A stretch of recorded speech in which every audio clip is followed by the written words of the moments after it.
Okay, so welcome everyone. Good morning and welcome to our training today on UDS Plus Modernization Initiative.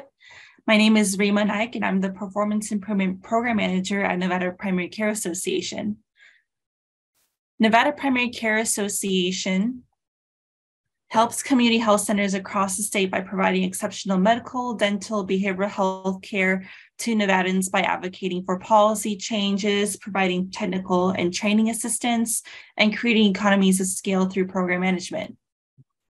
Nevada Primary Care Association provides training and technical assistance throughout the year on various subjects tailored to health center needs. Here are just a few of the upcoming trainings for your reference. To access and register for these different trainings, you can actually take a photo of the QR code seen on this slide, and you can head straight to our website. And also for more information regarding our website and the PCA, you can visit our website at nvpca.org. So before we get started, I would like to go over some logistics and housekeeping items for today's training. Please, in the chat box, type in your name, your title, and your organization that you're joining with us today. We really like to know who's here with us in the room.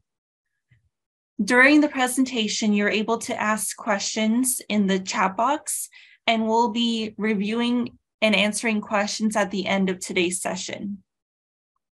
During the presentation, please mute your phone or your computer. That way we don't have any feedback or background noise. And also please don't put your phone on hold or we will hear your hold music. So with all that shared, I'm going to hand it over to Hank Hone and Hele Sapazi to get us started. All right, and I think you can all hear and see me okay. Good morning to everyone out there. I think it's still in the morning out in Nevada. Really wanted to extend our gratitude and thanks for inviting us to be a participant on this presentation. But more importantly, really want to take the opportunity to thank each and every single one of you on this call and each of your staff for all the work you're doing in the communities in Nevada. It's profoundly important in serving the needs of our underserved communities, and we could not do it without your all's hard work. Before we jump into the meat of this presentation and UDS Plus, I'm hoping you'll indulge me on hearing out a quick little story I heard on the way into work this morning. Actually came about it recently after I flew through Pittsburgh Airport. And I don't know how many of you all can relate, but I was looking for a quiet place, a little nook or corner to knock out some emails and take a quick phone call. And if you know airports, it's like impossible to find. But I did come across something they called a sensory room in Pittsburgh. Apparently it has padded walls, soothing sounds, really, calming colors and lights that aren't as glaring as the common airport lights. Apparently there's even a tube with like some bubbles and soothing music too. And I was like, why? I just need a place for a quick call. I don't need a sensory room. But I went down this rabbit hole, and it is intended for children or passengers with special needs like autisms. And going down that rabbit hole, I found out that airports across the country are actually investing in some pretty big changes. They're shifting from focusing on getting people, planes, and luggage from point A to point B, or from terminal to terminal, and they're really trying to make it more of an experience to travel. And a lot of the work that I've learned is it's not just really cosmetic, it's digging out tunnels and utility corridors so that the traffic personnel, the delivery carts, the cleaning carts aren't intermingling with passengers. And apparently it's a lot of work costing millions of dollars. So then I came back and asked, like, well, why are they doing this? I personally, Hank needed a place to just be more productive, maybe more outlets, more tables.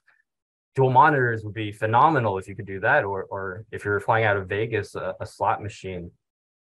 But it turns out airports are actually doing this because they're trying to be more inclusive, really trying to bolster the experience of passengers. And come to learn that out of the 5,000 or so public airports in the US, not a single one of them made it in the top 25 in the world. I think maybe 10 of the airports in the country are in the top 100 in the world. That's a shocking statistic. So you all are probably like, why we're here to learn about healthcare, not necessarily air travel. I'm sharing this because I found a very striking resemblance to what we're actually trying to do with UDS Plus. We are fundamentally taking out all that plumbing, the piping for our data set for the healthcare system, not only so that we can change the experience for our patients, but so that we can really change the dynamics of America's healthcare system. The latest OECD report has America spending the most on capital expenditures for healthcare, yet our outcomes aren't reflecting of what we're putting into it. And UDS Plus is an opportunity for us, for the federally qualified health center, for the health center program, to really change that conversation, not only for patients at large, but for the patients and communities that truly need it the most. So when we start answering questions on our end about how do we really mitigate and resolve health outcomes, how do we find the communities, racial, ethnic, income, social determinants that revolve around cancer disparities or maternal health, the uptick in mental health or substance use disorders, we cannot answer those questions with the current UDS data set because we are constrained to what is available to us. So we're going in because we have an opportunity presented in front of us right now to really revolutionize what we can do with the UDS data set. And it's going to be a lot of work, ripping out that plumbing and changing how we operate, changing the experience of how we do data at the health center program, at the Bureau, in each of your communities and each of your sites. But we really, truly do believe that it's going to have exponentially increased dividends for the entire healthcare system and most importantly for our patients. So I'll end it there on the big why, and I'll let Haleh expand a little bit more on the details. And I did want to just touch briefly. I think Rima had a chance to circle back on some of the questions that you all had and what you were hoping to accomplish. And one of the things that I think was shared was the UDS Program Assistance Letter, and which does include the UDS. But I'll drop a link into the chat pod after this as Haleh is talking. The Program Assistance Letter for the 2023 proposed changes for the 2023 UDS reporting year outlines a number of key changes for us that I think will demonstrate the Bureau's intent on how we really want to focus in on a variety of factors, focusing on access, improving access, and how do we identify opportunities to improve quality? How do we better understand the disparities that are happening and really move health equity in the direction that it needs to be moving? So some of the key changes include expounding Table 3B to be more inclusive of racial ethnic breakouts. In Table 5, we're expounding on some certain line items, specifically in the pharmacy row, understanding where pharmacists, clinical pharmacists, pharmacy technicians are playing a key role in delivering pharmaceutical care, pharmaceutical services to our patients after diagnoses and understanding treatments. And then even in our Table 6A, we're embedding early childhood development measures to better understand the dynamics in early childhood space. And then continually to align with our Table 6B and Table 7, which are clinical quality measures, we're going to retain alignment with CMS. But more importantly, we're also going to focus on how we can improve the UDS data set at large with what we know as the Fast Healthcare Interoperability Resources, FHIR, HL7, via UDS Plus or patient level submission, which is primarily the meat of today's presentation. So without further ado, I do want to thank you all again for all the time to invite us, and also to Haleh and the work that she and her team are doing to really stand this up within the Bureau of Primary Healthcare. Haleh, I'll turn it over to you.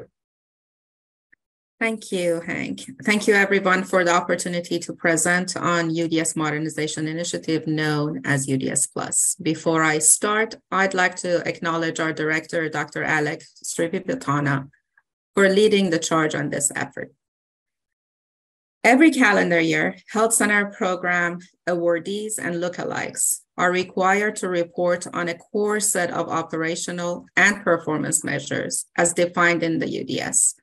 The UDS is a standardized data system that contains more than 1,000 data elements related to the performance of health centers. The UDS includes measures regarding patient characteristics, services provided, health outcomes, patients' use of services, staffing, as well as costs and revenues. The UDS is a primary and consistent source of information on health centers and is of interest to a wide range of stakeholders.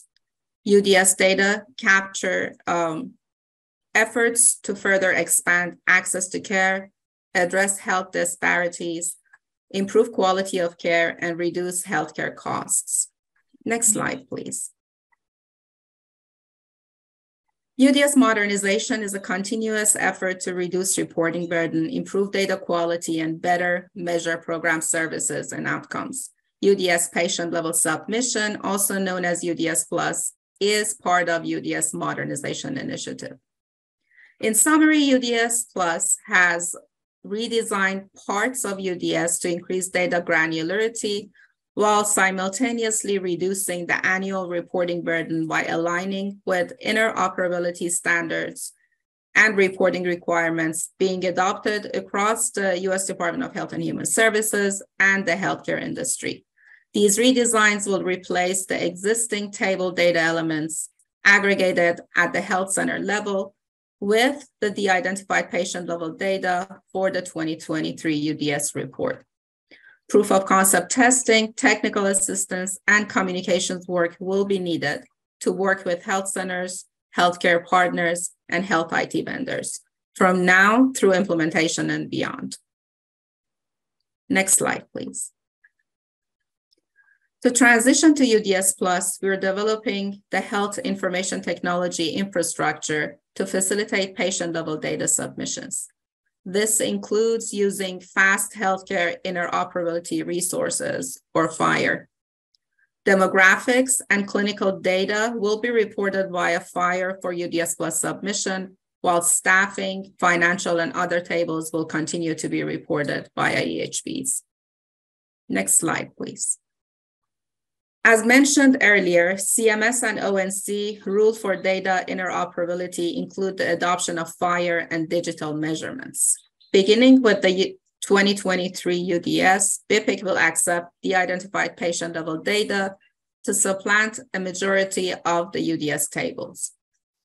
This section of UDS will be known as UDS Plus and consists of data elements from UDS tables. Patients by zip code 3A, 3B, 4, 6A, 6B, and 7.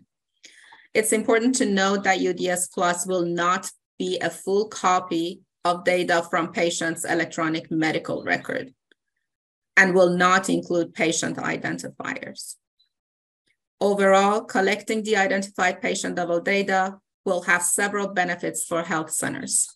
First, UDS Plus will help reduce burden so health centers can focus on delivering care to patients. Additionally, UDS Plus will improve data quality and granularity, improving health centers' ability to communicate the complexity of the patient populations they serve and provide evidence for enhanced reimbursement for care provided. De-identified patient level also allows for communities, local, state, and federal agencies to better evaluate the health center program. With this data, government agencies can provide more targeted funding and technical assistance, and health centers can advance their own quality improvement research to improve equitable access to high-quality, cost-effective care. There are 5 UDS modernization test efforts that are planned for implementation for the 2023 UDS, which will be reported to HRSA in the winter of 24. The first and largest sweeping effort is the transition to de-identified patient-level reporting. Patient-level FHIR-based reporting will help facilitate value-based care delivery and reporting. In addition, it will help improve overall reporting burden, improve data quality, and therefore lead to better evaluation and identification of health center program outcomes, services, and training, and technical assistance needs. This work is being supported by $88.4 million from ARP supplemental investment funds and in FY22 HCCN investment of more than $43 million to 49 recipients. The next 4 changes will be tested and recommended through UDS Test Cooperative or UTC.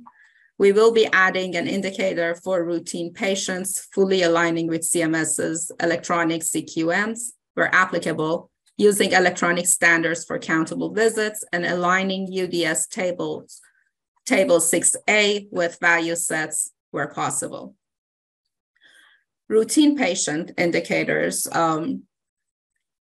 Currently, the UDS is structured to report on regular or routine patients, but health centers treat everyone that come to them for care, which has led to routine patients being mingled with community patients.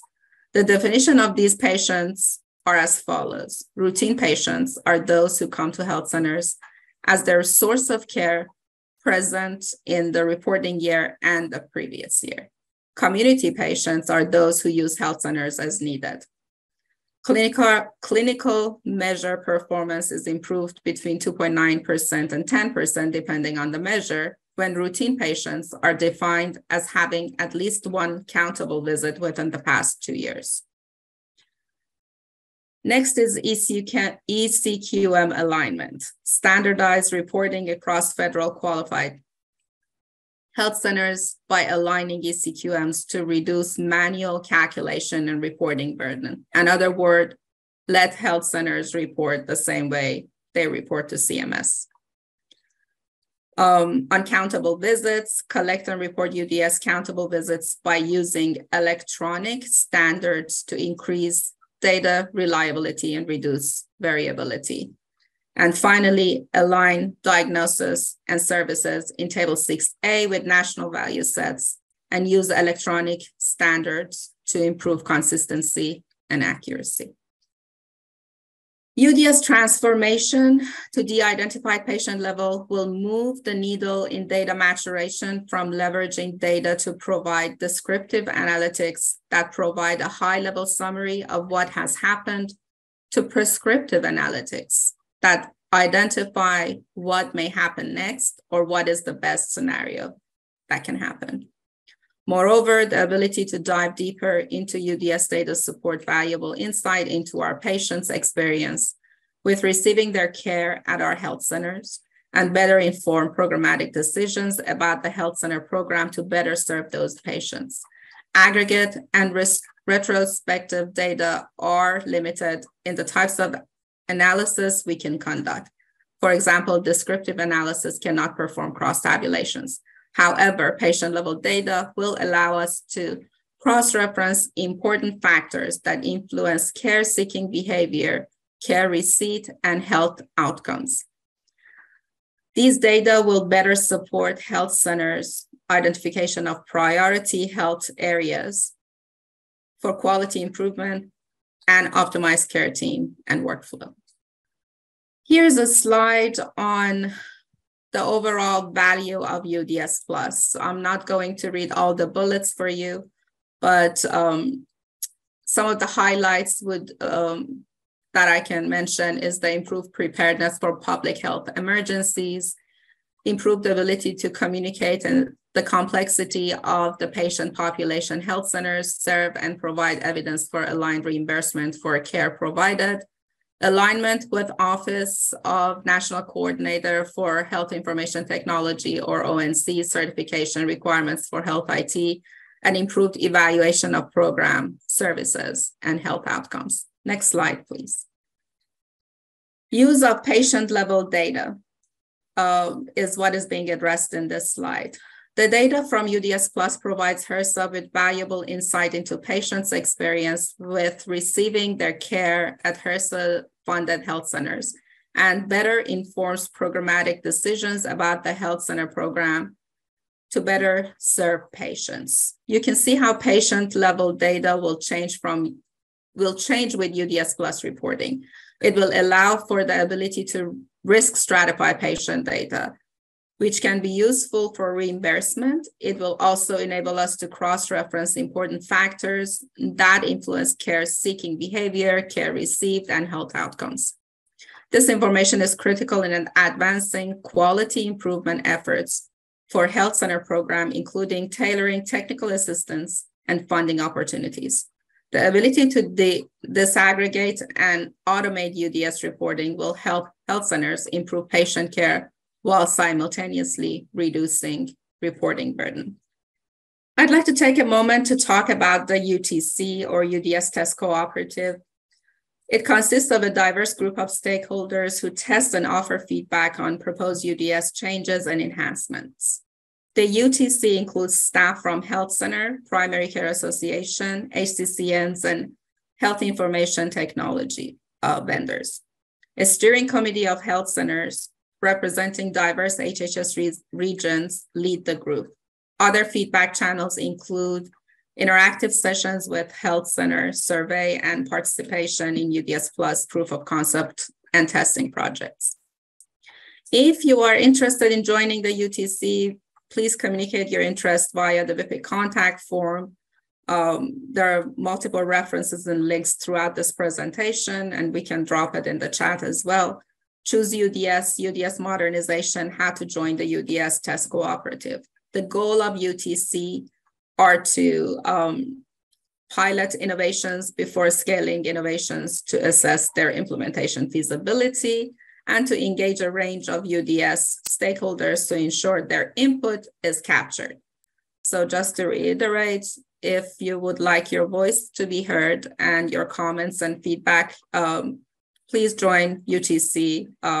Contact us via WIPIC contact form. We're looking forward to having you. Next slide, please. This slide provides an overview of key UTC roles and responsibilities. UTC members support the UTC by providing information on resources required for successful outcome, participate in conducting UDS Plus proof of concept testing, and review early access to test results. Actually receive those instead of reviewing them.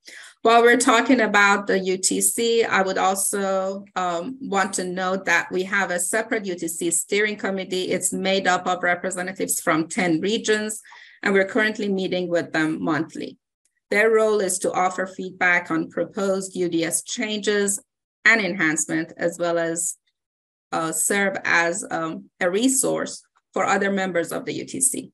To clarify, they will not be able to answer technical questions, but can help connect you with HRSA as needed.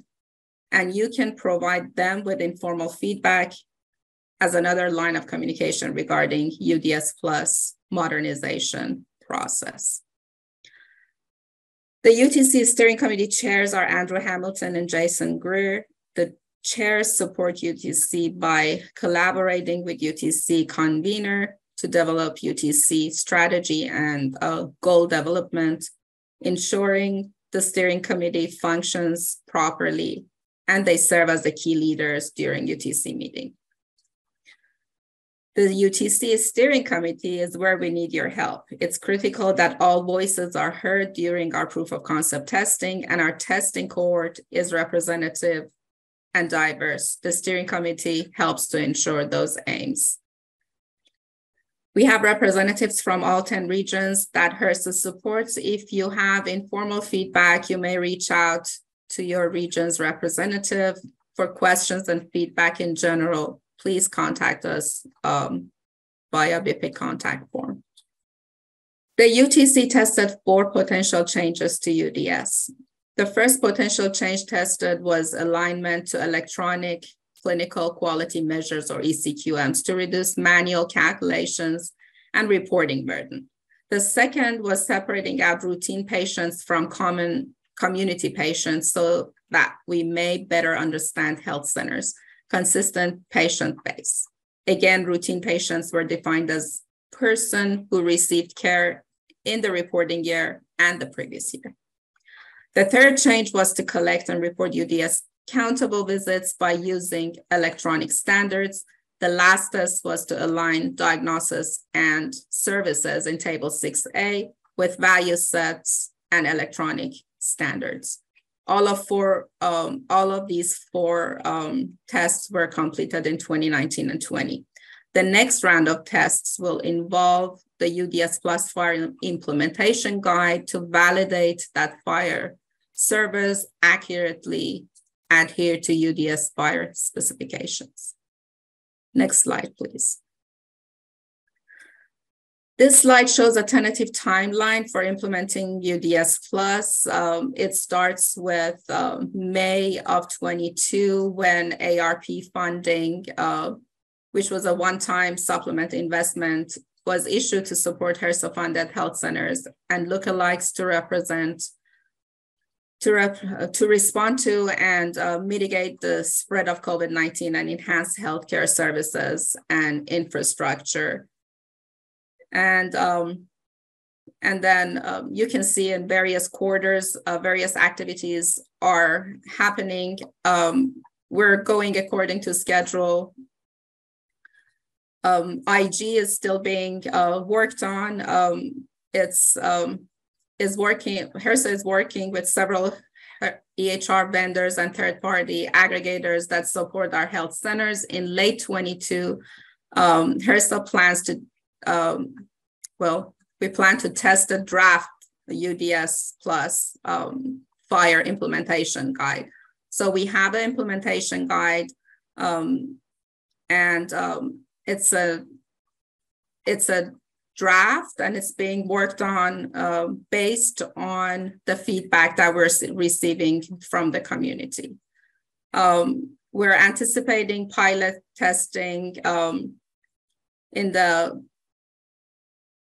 by the second quarter of 2023, pilot testing will occur in several rounds. Any interested organization will be welcome to participate in testing of synthetic data. We will also ensure that testers represent the inclusion of certain categories of unique grantees.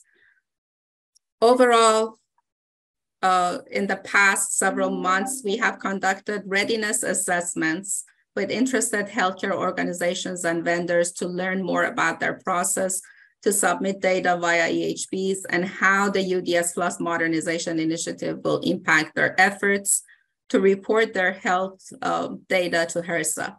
Based on information we've received, HRSA recognizes the interest in clarifying several topics. You can see 4 topics listed here. HRSA will address these topics in UTC monthly meetings. First topic is de-identification. Likely topics to include 14 zip codes that are associated with rural areas. A diagnosis can result in identifying patients. The next one is collection, extraction of data, UDS qualifying encounters. Likely topics include how does the organization segment groupings, for example, nurse visits, telemedicines, etc. And what are common encounter codes used and mapped for UDS reporting purposes. Also, UDS Plus data validation. Likely topics include manual Excel work to enable reduction in duplication data entries, incorrect mapping to certain measures, UDS submission and UDS Plus submission and resubmission. Include what are common issues with UDS legacy submission to prevent and reduce issues in UDS Plus. For example, missing grouping of patients, missing data, mapping problems, upload problems, etc. UDS validation will be addressed further at the next UTC meeting on April 13th from 11 to 12 p.m. Again, if you're interested to join, please let us know via BIPIC contact form. We're looking forward to having you. The UTC test propose innovations to the UDS and help BIPIC better understand how these changes might affect health centers. The results and recommendations from these tests inform decisions on implementing and scaling innovations across the health center program as part of UDS Modernization Initiative. All are welcome to test. Please join UTC as regular updates to testing strategy will be discussed. We have provided some resources in this slide. I encourage you to join UTC and let your voice be heard. Please contact us via BIPIC contact form if you're interested to join. There is also links to further information on UTC modernization initiatives, some of the FAQs, and the Fire IG is also available. And that concludes our presentation. Back to you, Rima. Thank you for your time. Thanks, Halle and Hank. It looks like we have a couple of questions in the chat, and anyone else who may have questions, you can either raise your hand and we can have you unmute. We can also, please put it in the chat box too. But we also have some polling questions for everyone, and we wanted to ask everyone, how does your health center plan to submit this patient level data? So you should see a poll, and if you have questions or if you're thinking about questions, we can address those too. And we do know that lots of folks have questions about UDS Plus, so don't be shy. As we get that, we had a couple questions in the chat box. If you can address them. How many health centers are currently enrolled in the UTC? A great question. I really wanted to take this opportunity as an opportunity to really do a shameless plug for the UTC. We did a quick scan. I don't know if anyone from the Nevada PCA or any of the health centers from Nevada are actually participating in the testing. So we're in the testing stages right now. Highly encourage you all to sign up for the UTC. I think the last count we have over 160 participants, and that's not health centers though. Those are ACCNs, PCAs, as well as health centers. As many of you know, ACCNs can help support many other health centers, and many PCAs support many health centers as well. So we have a good smattering, and we really want to be all-encompassing. We really targeted health centers, but we're in rural areas. We were targeting health centers who may be smaller, as well as larger patient panels, health centers with 1 site, health centers with 6 sites. So we really want to make sure that we get a good representation to understand the workflows that are unique to each one of your all's health centers. So if you haven't already, please sign up for the UTC, your all's perspectives, pain points. As you all work through these changes, your perspectives are going to be instrumental to us in helping us understand what we need to navigate moving forward in implementation of UDS Plus. As for the second part of the question, we certainly have been hearing conversations and comments on vendors. This is we did release back in May of last year UDS Plus ARP funding specifically for this purpose. If you haven't seen that already, I'm happy to drop a link to that in the chat.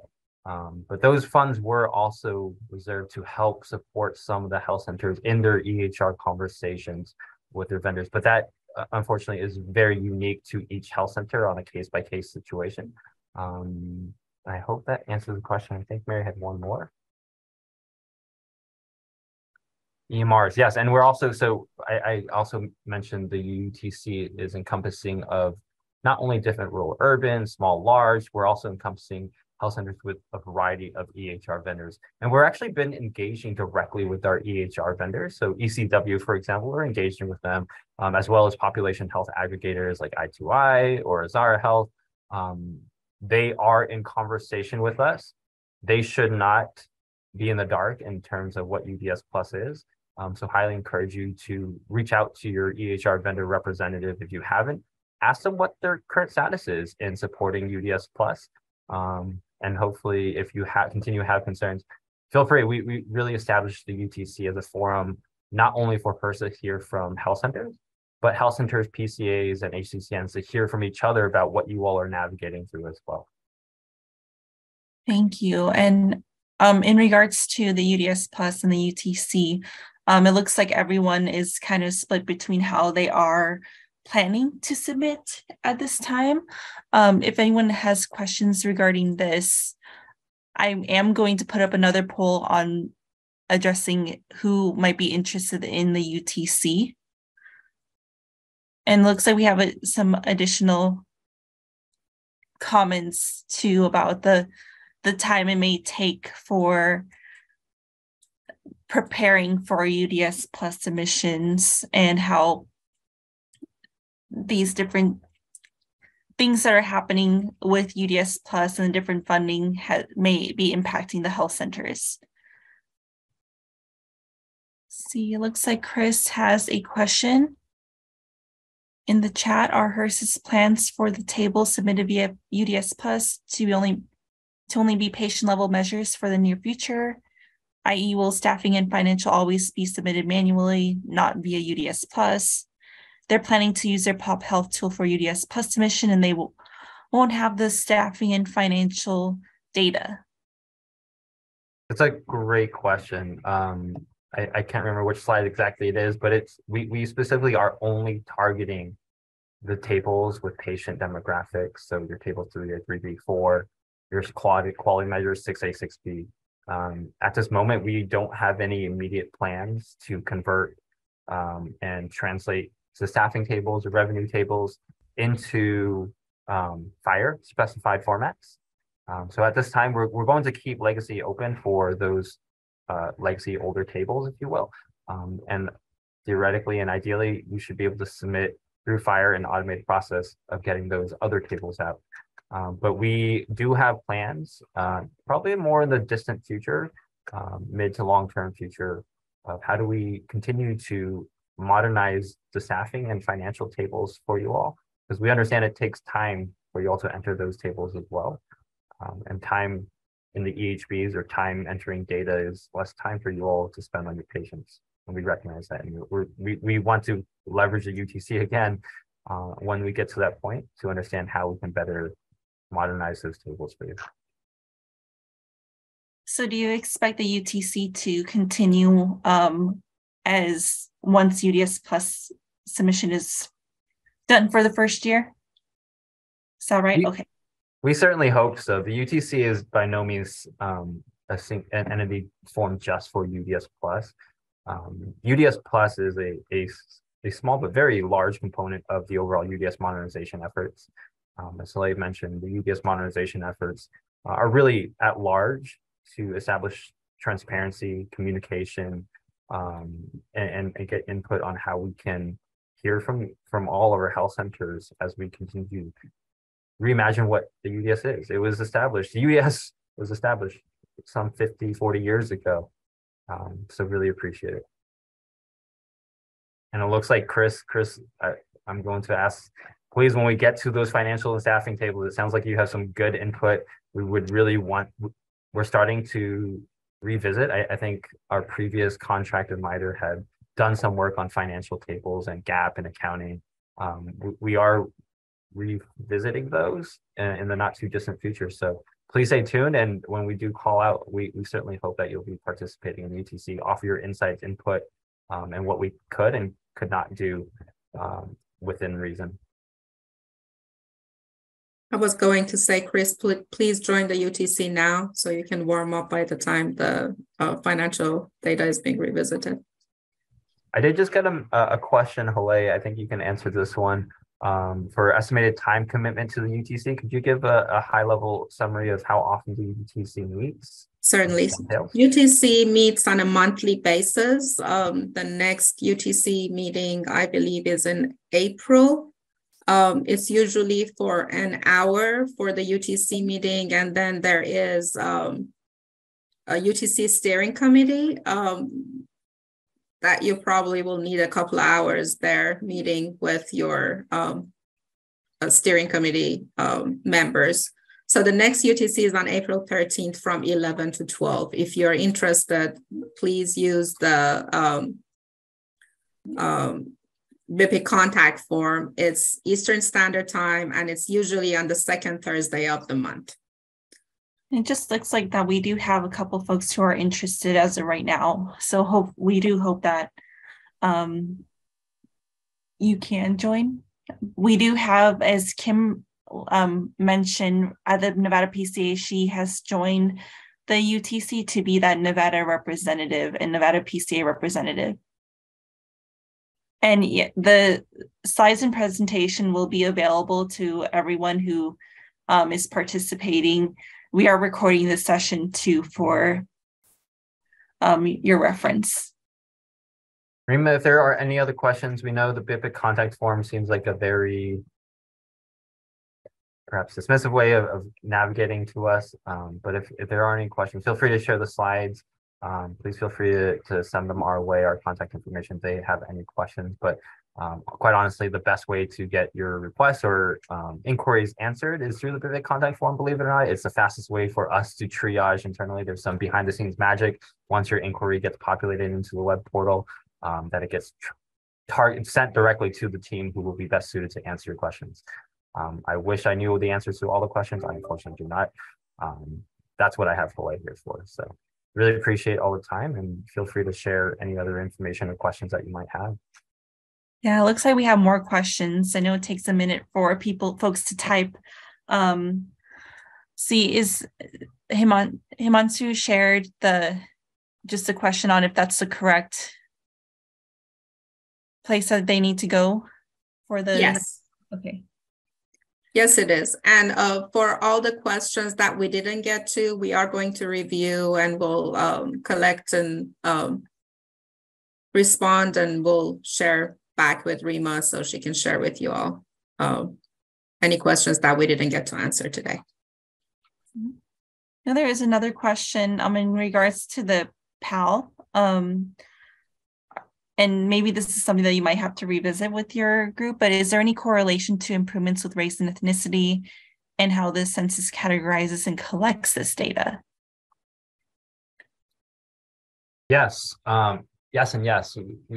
So there's two things that are happening. The PAL actually is moving us back from really old regulations to a little more current. I don't know if 1995 is really that current, but the department HHS has racial ethnic breakouts that we're going to align with.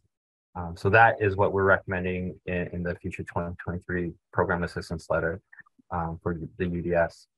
We are also aware and tracking and participating actually in ongoing conversations through the Office of Management and Budget. And for those of you who aren't as familiar with the federal offices, OMB, Office of Management and Budget, are the ones who are overseeing data collection for all federal agencies and all federal departments, which includes census, which is not in the Department of Health and Human Services, but there is a movement towards better aligning across all federal agencies on what data, specifically which racial ethnic categories are the most comprehensive and inclusive of our patients. So we are tracking that actively, and the 2023 UDS changes are in alignment with HHS. Well, if anyone else has any additional questions, we do want to share that any more questions that you may have, you can direct them to me at rnaik@nvpca.org, and we can make sure that we can ask Hank and Hallie for more specifics. On behalf of Nevada Primary Care Association, we thank you so much for participating in our UDS Plus modernization training, and we look forward to continuing supporting you all as this becomes a reality for everyone. Wonderful. Now, thank you all for the time. Appreciate it. Thank you, everybody. Bye. Thank you.